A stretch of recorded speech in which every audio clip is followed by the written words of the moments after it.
Hey guys, welcome to my online prep. Today we'll start with the first chapter of BFM, that is exchange rate and forex business.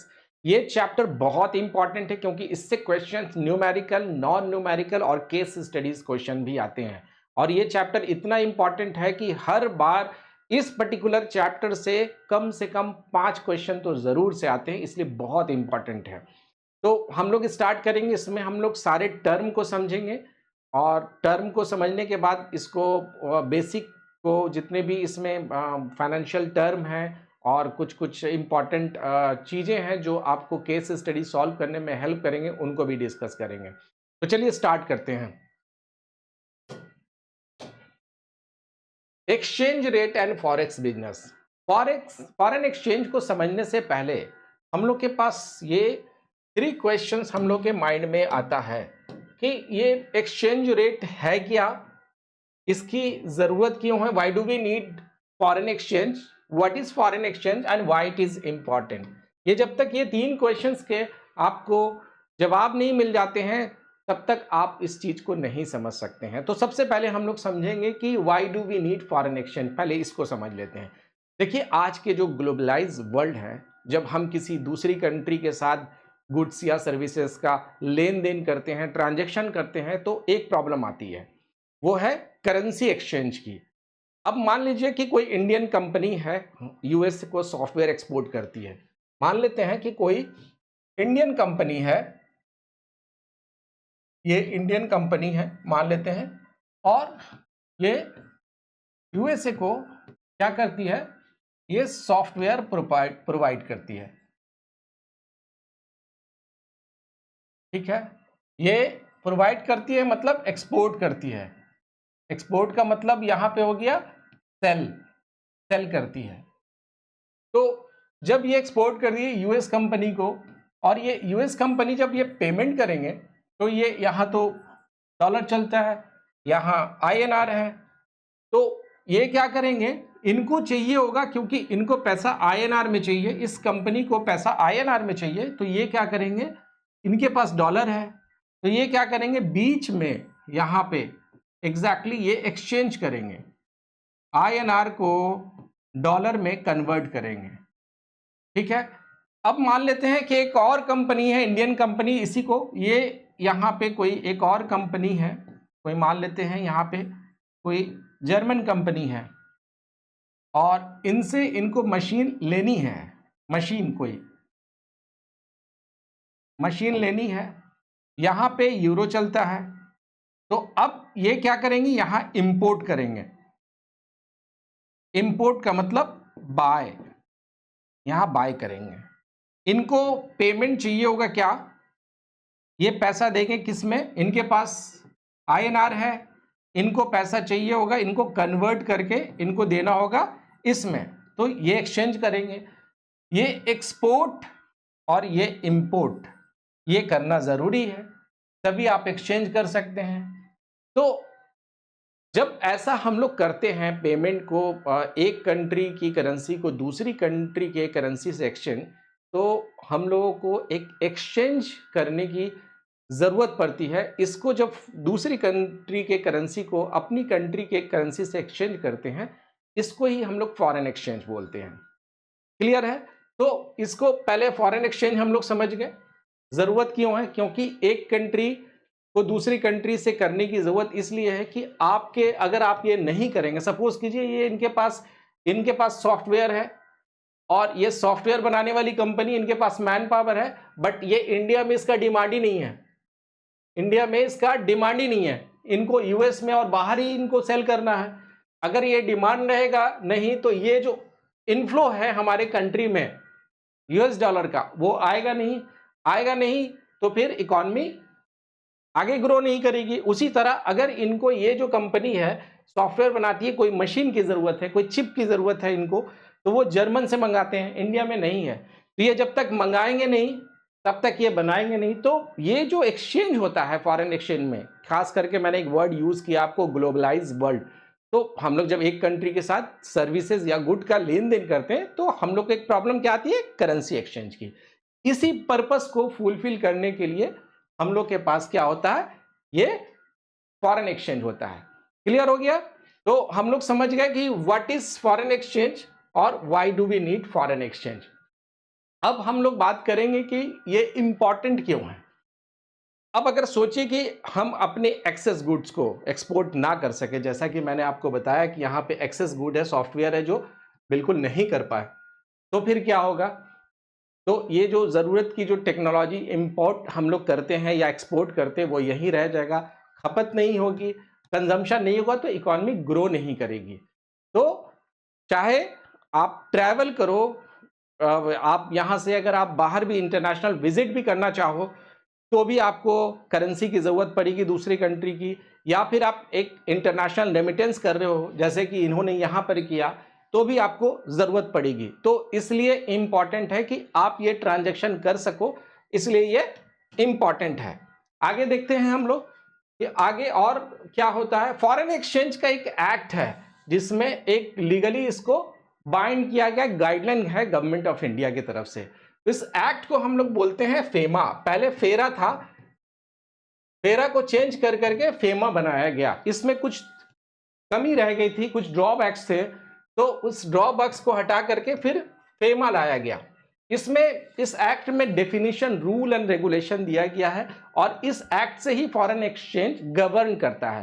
तो ये बहुत important है कि आप इस particular act को जाने और उसके डेफिनेशन को जाने कि फॉरेन एक्सचेंज का क्या डिफिनेशन लीगल वे में है, लीगल डिफिनेशन क्या है। तो चलिए देखते हैं। The foreign exchange management act FEMA 19 define the foreign exchange. ये क्या डिफाइन करता है? ये डिफाइन करता है कि कोई भी डिपॉजिट, कोई भी क्रेडिट, बैलेंस ऑफ पेमेंट हो या फिर लेटर ऑफ क्रेडिट हो या ट्रैवलर चेक हो या फिर ड्राफ्ट हो, ये सारे करेंसी अगर दूसरी कंट्री में पेबल हैं तो ये फॉरेन एक्सचेंज है as per definition of FEMA of foreign exchange. Like ये डिफाइन क्या करता है कि foreign exchange means any currency that is not your own. मतलब INR छोड़ करके कोई भी कंट्री की करेंसी है वो हमारे लिए फॉरेन करेंसी है और उसको एक्सचेंज करने की जरूरत पड़ेगी। अब ये करेंसी के अलावा आप याद रखिए क्या क्या रहेगा। All deposit, credit, all deposit, all credit, balance of payment,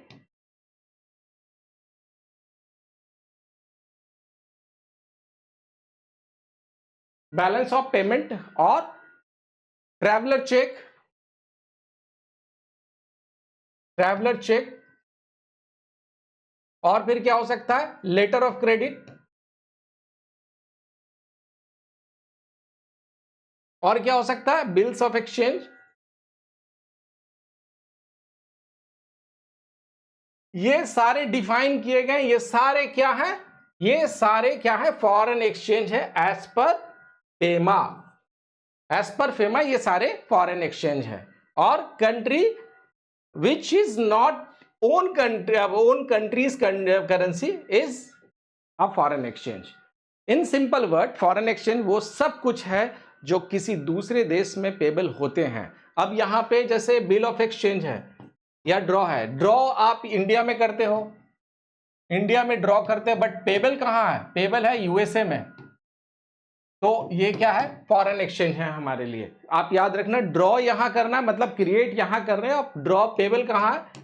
draw India में है और पेबल क्या है? USD में। मतलब आपने कोई चीज एक्सपोर्ट नहीं की है, आप इंपोर्ट कर रहे हो। मतलब आप इंपोर्ट कर रहे हो। इंपोर्ट करने का मतलब क्या हो गया? आप बाय कर रहे हो, बाय कर रहे हो ना। तो आप यहां पे ये ड्रॉ इंडिया में करेगा, पेबल कहां है? US में।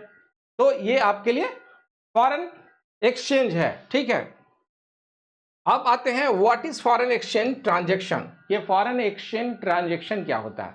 एक फॉरेन एक्सचेंज ट्रांजैक्शन का मतलब होता है कि एक एग्रीमेंट जिसमें एक करेंसी को दूसरे करेंसी के साथ एक्सचेंज किया जाता है एक अग्रीड रेट पर। मान लेते हैं कि ये कोई बंदा है इंडिया में, इन्होंने अग्रीड किया कि भाई मैं आपको, अभी USD चल रहा है, मान लेते हैं कि 1 USD इज इक्वल टू, ऐसा कर देते हैं, 82.2 रुपीज।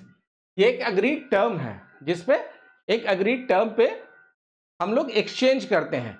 अब ये रेट जैसे हम एक्सचेंज रेट को कहते हैं कि बताता है कि एक करेंसी की वैल्यू दूसरी करेंसी के कंपैरिजन में कितनी होगी, ये रेट बताता है। कौन बताता है? रेट बताता है। चलिए एक एग्जांपल से समझते हैं कि मान लेते हैं कि यूएस डॉलर के एक्सचेंज रेट अभी 82.2 है, या फिर यूरो को ले लेते हैं कि 1 USD 1 euro is equal to 1.4 dollar है। ठीक है, ये मान लेते हैं। लेकिन ये रेट एक जगह पर नहीं रहता, ये रेट हर सेकंड चेंज होता रहता है depending on market condition, economic stability और दूसरे फैक्टर। एक्सचेंज रेट को डायनेमिक रेट कहते हैं क्योंकि ये कंटिन्यूअसली फ्लक्चुएट होता है। ये याद रखिएगा, ये रेट जो होता है ये क्या होता है? डायनेमिक होता है, डायनेमिक होता है और ये चेंज होता रहता है। क्लियर है? आगे हम लोग पढ़ेंगे कि क्यों चीजें हम लोग चेंज करते हैं। तो foreign exchange transaction is just an agreement to swap one currency for another. तो आप जब कभी भी चेंज करते हैं, एक स्वैप कर रहे हैं एक करेंसी के साथ दूसरे करेंसी के साथ। ठीक है, नेक्स्ट अब इसमें देखते हैं कि इस मार्केट में इन्वॉल्व पार्टिसिपेंट कौन कौन है, मेजर प्लेयर कौन कौन है और ये कैसे काम करता है। ठीक है, तो who is involve in forex market? पहला आता है नाम सेंट्रल बैंक का। सेंट्रल बैंक क्या करती है? सेंट्रल बैंक जैसे अपनी आरबीआई, यहां पे ये मान लो कि आरबीआई, सेंट्रल बैंक आरबीआई जो कि अपने फॉरेक्स रिजर्व को मैनेज करती है और करेंसी की वैल्यू को स्टेबल रखने में इंटरवेन भी करती है। एग्जाम्पल के लिए अगर इंडियन रुपीस का वैल्यू यूएस डॉलर के अगेंस्ट गिरने लगता है तो आरबीआई अपने पास के जो यूएस डॉलर के जो मार्केट के जो बेंचमार्क हैं इंडियन रुपीस में, वो क्या करना है? खरीदना शुरू कर देंगे अपने रिजर्व से। इससे रुपीस की जो डिमांड है वो बढ़ जाती है और उसका वैल्यू स्टेबल हो जाता है। लाइक अगर मान लेते हैं कि रुपीस का मान लेते हैं कि $1.82 है। ठीक है, तो अभी क्या हुआ कि कुछ वीक के बाद आपने देखा कि ये और गिरने लगा, 83 हो गया। फिर आपने देखा कि कुछ वीक के बाद ये 84 आ गया। फिर आपने देखा कि ये गिरता ही जा रहा, लगातार 87 आ गया। तो जैसे ही गिरने लगता है आरबीआई यहां एक्टिव हो जाता है। आरबीआई क्या करता है? आरबीआई के पास रिजर्व रहता है बहुत सारे यूएस डॉलर। ये क्या करता है? उसी वक्त अपने रुपीस को खरीदने लगता है, डिमांड बढ़ा देते हैं। जब ये डिमांड बढ़ाते हैं तो यहां पे स्टेबिलिटी आ जाती है, इसके फर्दर नीचे नहीं गिरता है, स्टेबिलिटी आती है या फिर अप होने लगता है। तो जैसे ही ये डिमांड क्रिएट करते हैं तो लोगों को लगता है कि अरे यहां पे डिमांड बढ़ रही है, तो लोग और खरीदने इन्वेस्ट करना शुरू कर देते हैं इसमें। तो ये आरबीआई का रोल है इसमें कि आरबीआई फॉरेक्स रिजर्व रखता है और जब कभी भी इकोनॉमी में या फिर डॉलर का जो रुपीस का जो रेट है डॉलर के मुकाबले गिरने लगता है तो वो एक्टिव हो जाता है। अगर आरबीआई ऐसा ना करे तो रुपीस के गिरने से इंपोर्ट, जैसे कि हम लोग बहुत सारे ऑयल्स मशीनरी बाहर से मंगवाते हैं, वो महंगे हो जाएंगे। अब सपोज करो कि किसी ने ऑर्डर दिया है उनको 82 रुपीस का, अब क्या है ये गिर कर 87 आ गया। तो जब हम लोग इंपोर्ट करते हैं तो हम लोग को क्या करते हैं? हम लोग बाय करते हैं, बाय कर रहे हैं तो हम लोग को ये ज्यादा पे करना पड़ेगा ना। 82 में कर रहे थे, गिर करके 87 हो गया तो हम लोग को ज्यादा पे करना पड़ेगा। हाँ, एक्सपोर्ट कर रहे हैं तो ये फायदा हो सकता है कि हम लोग को ये ज्यादा प्रॉफिट मिलेगा, बट हमारा इंपोर्ट सेगमेंट हमेशा एक्सपोर्ट सेगमेंट से बड़ा है, इसलिए हम लोग को ये जरूरी है कि हम लोग इस चीज को क्लियर रखें कि ये ज्यादा नीचे नहीं गिरे। क्लियर है? तो सेंट्रल बैंक कैसे काम करता है। फिर है कमर्शियल बैंक। जैसे कमर्शियल कोई भी बैंक आप ले सकते हैं, एसबीआई, जो भी ICICI bank, axis bank, PNB, ये सारे कमर्शियल बैंक है। जो भी बैंक जो शेड्यूल आरबीआई के शेड्यूल 2 में है वो सारे कमर्शियल बैंक में है। तो कमर्शियल बैंक का क्या रोल है? कमर्शियल बैंक अपने क्लाइंट को फॉरेन करेंसी एक्सचेंज सर्विस देती है। बहुत सारे हैं कि भाई जितने भी फॉरेन क्लाइंट हैं उनको सर्विस देती है।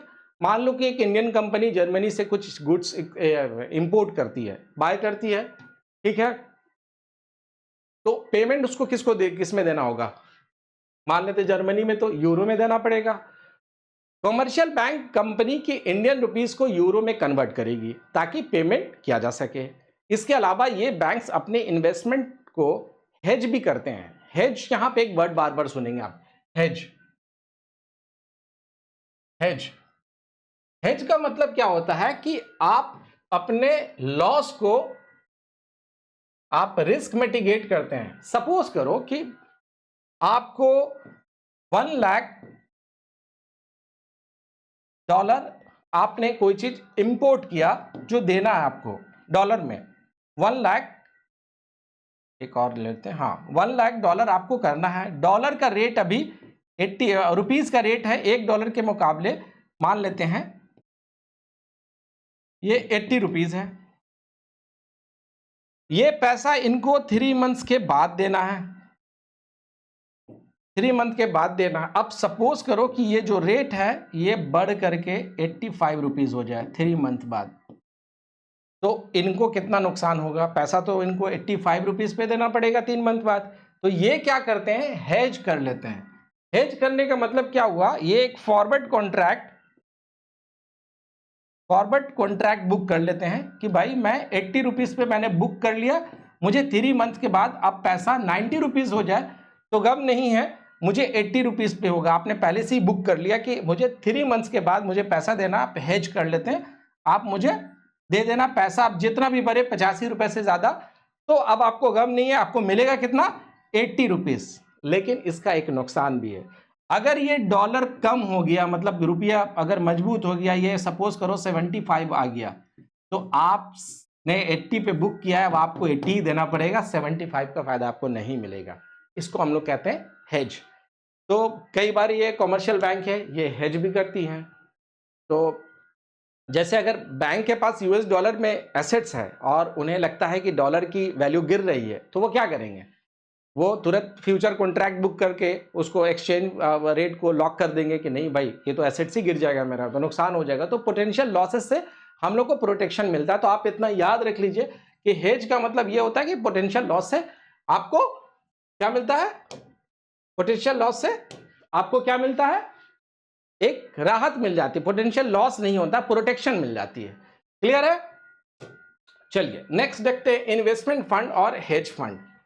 इन्वेस्टमेंट फंड और हेज फंड क्या होता है? इन्वेस्टमेंट फंड जैसे म्यूचुअल फंड और हेज फंड डिफरेंट कंट्रीज में इन्वेस्ट करते हैं। हेज फंड की बात मैंने बता दी आपको अभी, ठीक है, जिसमें उन्हें करेंसी रिस्क होता है। जब भी ये करेंसी रिस्क तो होगा, रेट अप एंड डाउन होता है।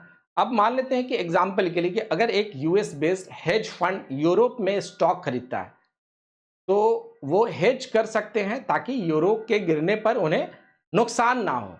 अभी हेज हम लोगों ने समझ में कि मान लेते हैं कि ये लोग कहीं पर भी इन्वेस्ट करते हैं और बुक कर लेते हैं फॉरवर्ड कॉन्ट्रैक्ट बुक कर लेते हैं कि भाई अगर गिरे तो मुझे नुकसान नहीं हो, बस इसका ये है। तो आप ऐसे समझ लीजिए कि हेज फंड और इन्वेस्टमेंट फंड दोनों का काम यही है कि ये लोग फ्यूचर में देख करके पैसा लगाते हैं यूएस मार्केट में या कहीं पर भी, इनको जहां पे लगता है कि फायदा होगा वहां पैसा लगाते हैं और लॉक कर लेते हैं वैसे सारी चीजों को। तो एक चीज ये क्लियर होगी। अब आते हैं कॉर्पोरेशन। ये क्या है corporation? Corporation cross border trade के लिए फॉरेन एक्सचेंज मार्केट का यूज करते हैं। क्या करते हैं? क्रॉस बॉर्डर ट्रेड के लिए फॉरेन एक्सचेंज मार्केट का यूज करते हैं। अब मान लो कि एक इंडियन कंपनी यूएस से मशीन मंगाती है, इंपोर्ट करती है, बाय करती है और उन्हें यूएस डॉलर में पेमेंट करना है। तो ये जो आपकी कंपनी फॉरेक्स मार्केट के थ्रू रुपीस को डॉलर में कन्वर्ट करती है ताकि पेमेंट हो सके। इसी तरह से एक्सपोर्ट करने वाली कंपनी भी फॉरेक्स मार्केट को यूज कर करके क्या करेगी? वो प्रॉफिट कमाना चाहेगी। तो ये चलता रहता है कि इंपोर्ट और एक्सपोर्ट, कॉर्पोरेशन जो है वो इंपोर्ट और एक्सपोर्ट करते रहते हैं। जिनको इंपोर्ट करना है वो इंपोर्ट करेंगे, जिनको एक्सपोर्ट करना है वो एक्सपोर्ट करेंगे, लेकिन कन्वर्जन तो करना ही पड़ेगा आपको, रुपीस से डॉलर में, डॉलर से रुपीस में, और रुपीस से यूरो में, यूरो से आप फिर रुपीस में करेंगे, उसी तरह येन में, पाउंड में, ये सारी चीजें आपको चलता रहेगा। इंडिविजुअल का क्या रोल है? अब आप सपोज करो कि आप चले गए बाहर, आप वेकेशन पे गए, तो आप ट्रैवल कर रहे हो, तो इंडिविजुअल दो तरह से करते हैं। एक क्या करते हैं इंडिविजुअल के, मतलब या तो इन्वेस्ट के लिए पर्पस से करते हैं, या फिर अगर बाहर जा रहे हैं पर्सनल रीजन से, या फिर ट्रैवल कर रहे हैं, या फिर वहां पढ़ रहे हैं, तो उनको जरूरत पड़ती है।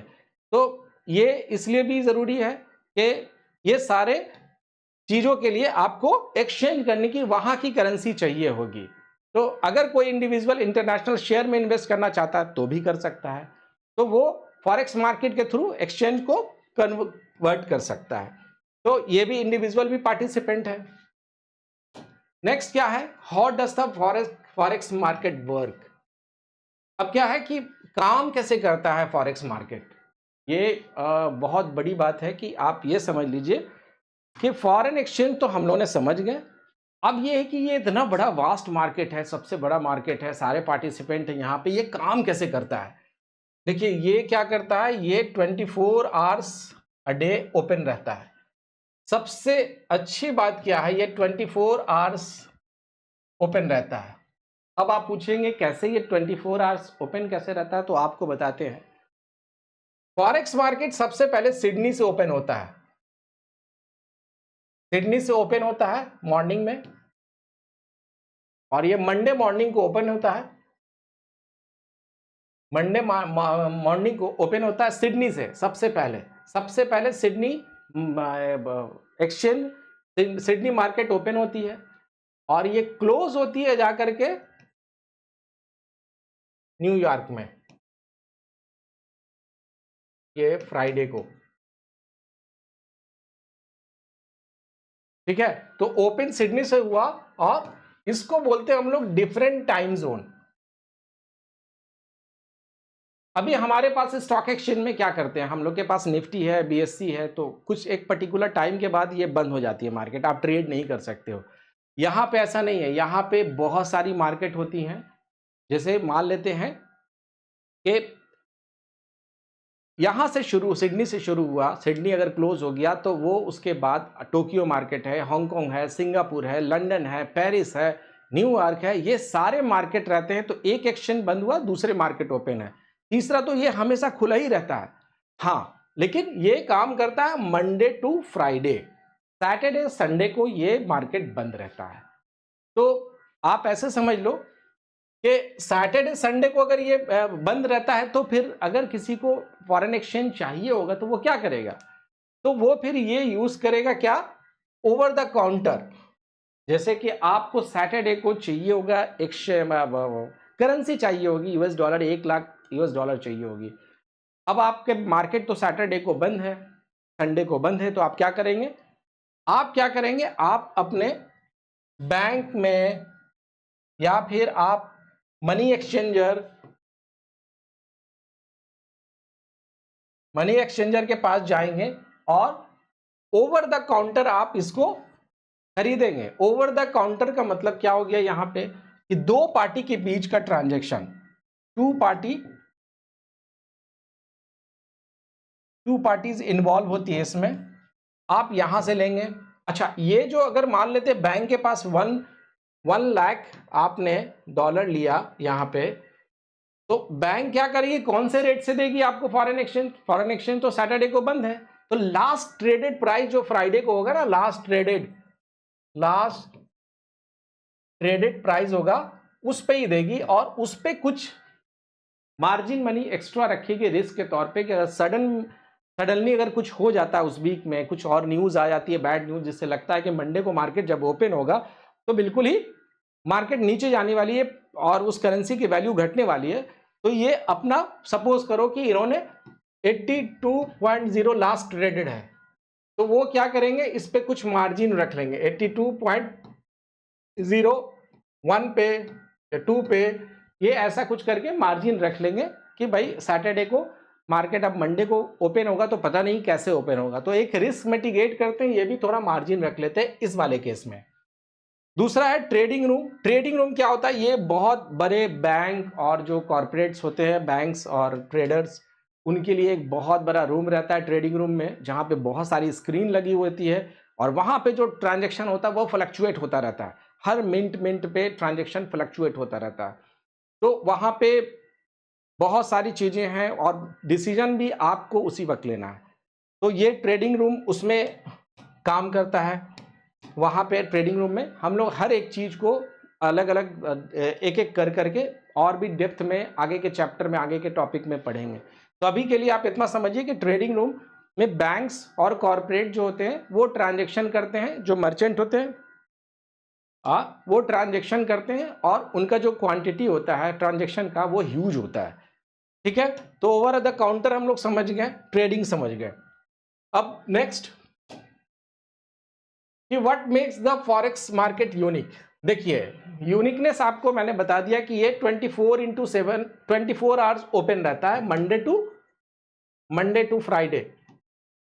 ये मैंने आपको बता दिया कि मंडे टू फ्राइडे 24, ये सबसे बड़ी इसकी यूनिकनेस है। तो it's always open, no central location, कोई सेंट्रल लोकेशन नहीं होता है। आप कहीं से भी कोई एक पर्टिकुलर लोकेशन नहीं होता है, डिसेंट्रलाइज होता है।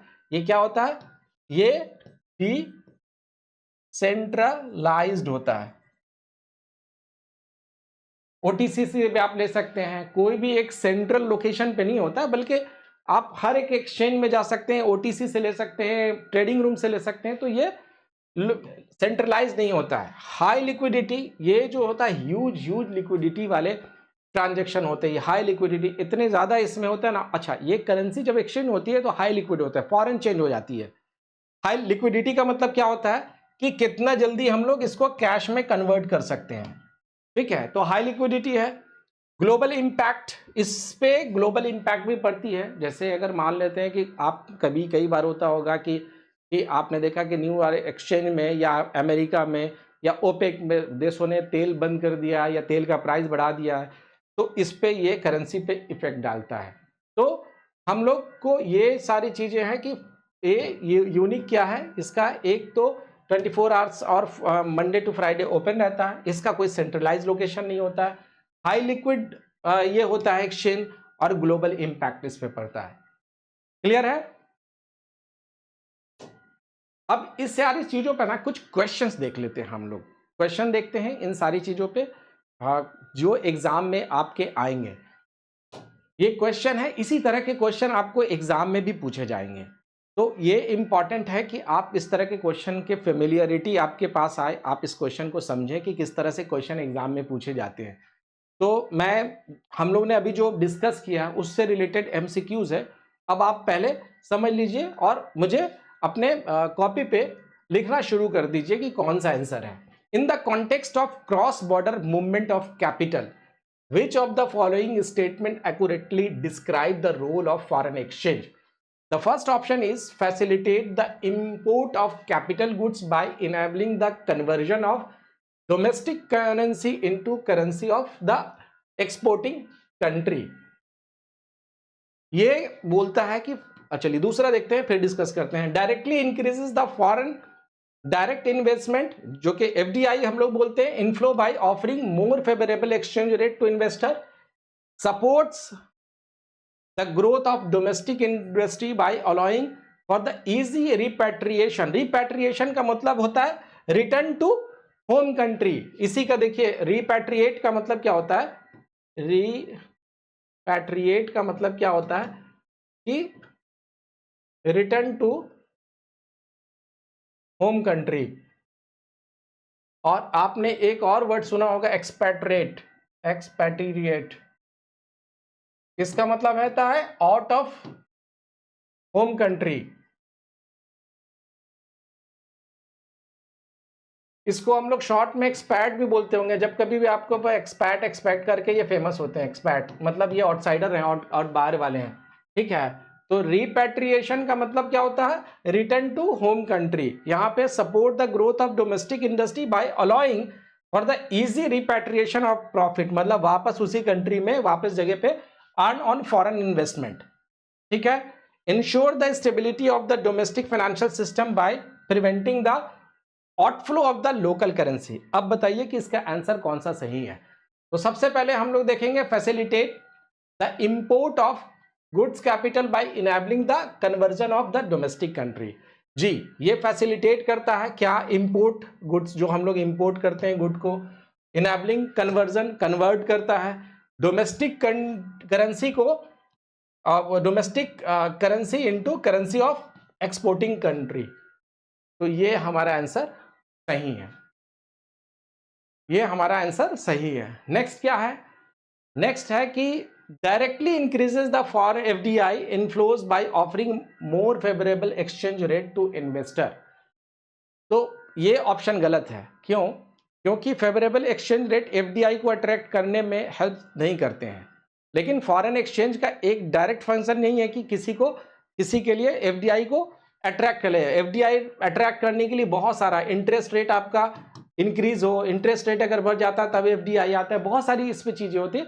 तो एफडीआई के ज्यादा इनफ्लो के लिए और भी बहुत सारे फैक्टर होते हैं, जैसे हमारी इकोनॉमिक पॉलिसी है या पॉलिटिकल जो स्टेबिलिटी है वो होती है। ये सिर्फ एक्सचेंज नहीं होता है, या एक्सचेंज नहीं होता है, तो ये आंसर गलत है।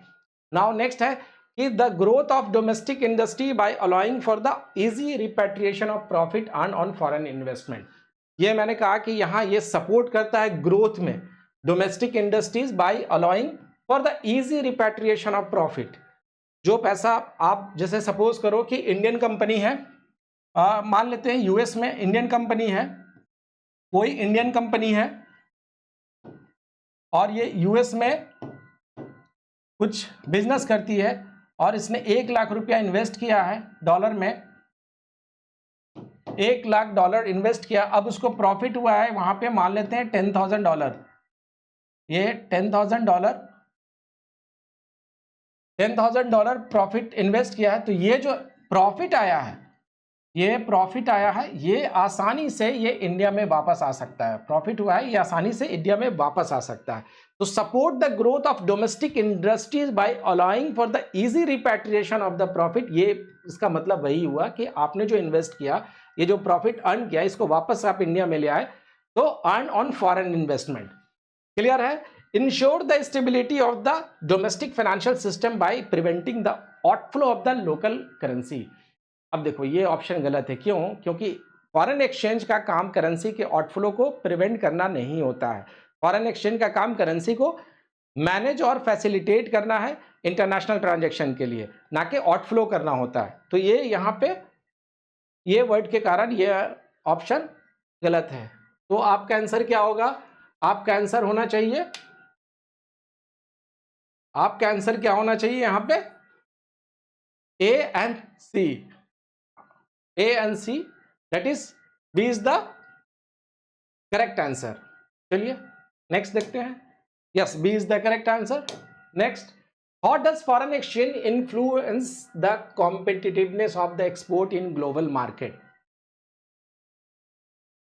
Option 1, by ensuring exporter receive payment in their home currency, thus eliminating the risk associated with currency fluctuation, enables exporter to price their goods competitively in foreign market by managing exchange rate risk, discourage the use of local materials and labor in manufacturing process, promoting the import of the cheaper resources, directly control the global price of the commodity by setting international exchange rate।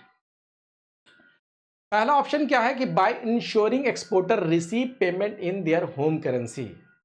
Exporter मतलब यहां से क्या कर रहे हैं? Cell कर रहे हैं, ठीक है। Receive payment in their home currency, मान लेते हैं इंडियन कंपनी है, इन्होंने क्या किया? सेल किया। अब ये क्या करेंगे? इंडिया में पैसा रहेंगे, दस eliminating the risk associated with currency fluctuation. तो ये क्या करते हैं? करेंसी फ्लक्चुएट कर सकती है, तो एक्सपोर्टर फॉरेन एक्सचेंज में ही हम लोग फॉरवर्ड कॉन्ट्रैक्ट लगा सकते हैं, हेज कर सकते हैं। तो ये ऑप्शन सही है, क्योंकि फॉरेन एक्सचेंज एक्सपोर्टर को अपने होम करेंसी में पेमेंट रिसीव कराने को मौका देता है। तो इससे उन्हें करेंसी फ्लक्चुएशन के रिस्क को, जैसे हम लोगों ने कहा कि हेज कर सकते हैं, आप फॉरवर्ड कॉन्ट्रैक्ट लगा सकते हैं, तो उनको प्रोटेक्शन मिलती है कि नीचे नहीं जाए। तो अगर किसी एक्सपोर्टर को फॉरेन करेंसी में पेमेंट मिल रही है, तो फॉरेन एक्सचेंज उनको यूएस करेंसी को अपने होम करेंसी को में कन्वर्ट करने में हेल्प करता है। तो यहाँ पे ये आंसर हमारा सही है।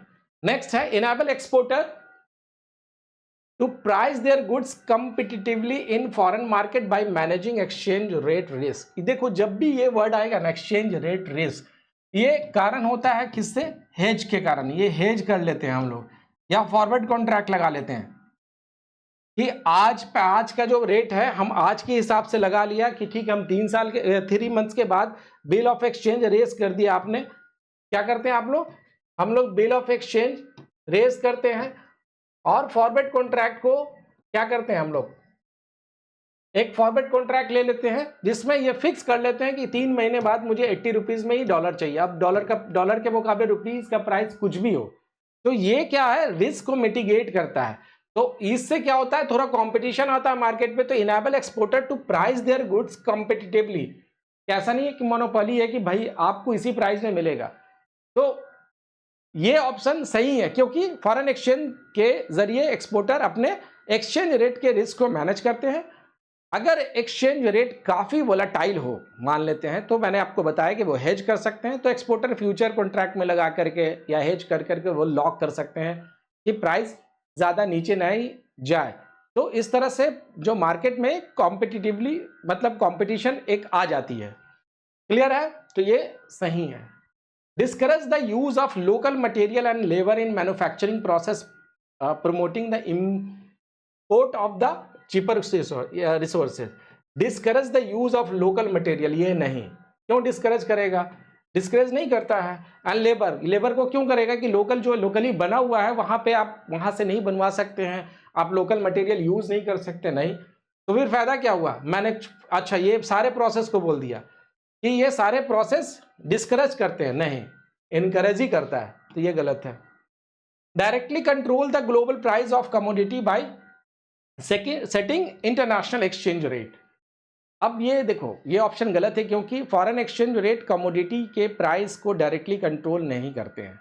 एक्सचेंज रेट सिर्फ और सिर्फ करेंसी के प्राइस को, करेंसी के रेट को मैनेज करते हैं, लेकिन कमोडिटीज के प्राइस जो हैं वो डिमांड एंड सप्लाई और ग्लोबल मार्केट के कंडीशन पे डिपेंड करता है, ना कि फॉरेन एक्सचेंज पे।